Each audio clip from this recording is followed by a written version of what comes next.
unofficial group. For student accommodations, in mid-July, I will be sending out an email to everyone on the housing options and also housing applications. So please expect the emails from my email later in July for the accommodations.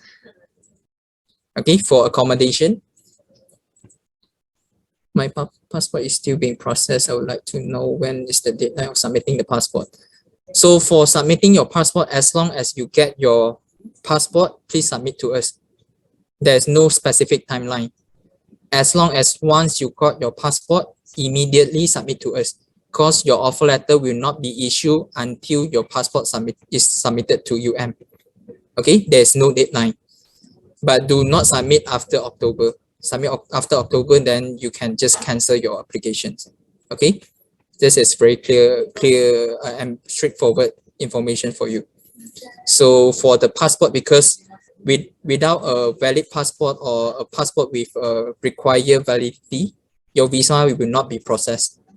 That's why we do not want to issue any offer letter with the old passport, because if not, you need to make changes, and as I mentioned, making amendment on the visa process will take a long time to do the changes. So we do not want that to happen.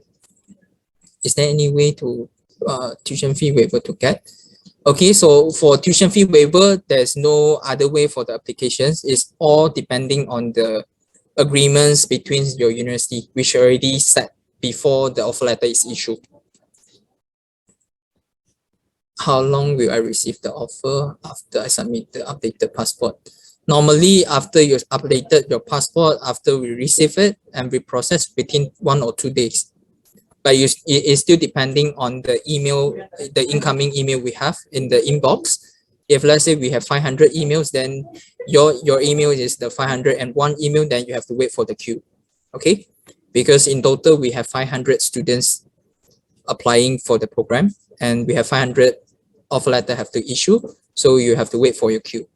Okay, my new passport will only be available mid-August, so this will not be too late. I would not say too late, but I would suggest for Jonathan, once you got your new passport in mid-August, immediately submit to us, and make sure you don't make any mistake for the visa applications. You might be arriving slightly later than other people. Maybe mid-October you'll be arriving. Okay, but try your best to submit as soon as possible. I have got some information from my lecturer. Do we have a hybrid class, or it must be off and offline? Okay, so starting from the management, the university management, starting from the October intake, which is the intake that you'll be coming in, it'll be a fully physical semester. But there might be some classes delivered in a hybrid mode, but I would say in general, all classes will be physical. If we do not stay on campus offered by the university, do we have any suggestion?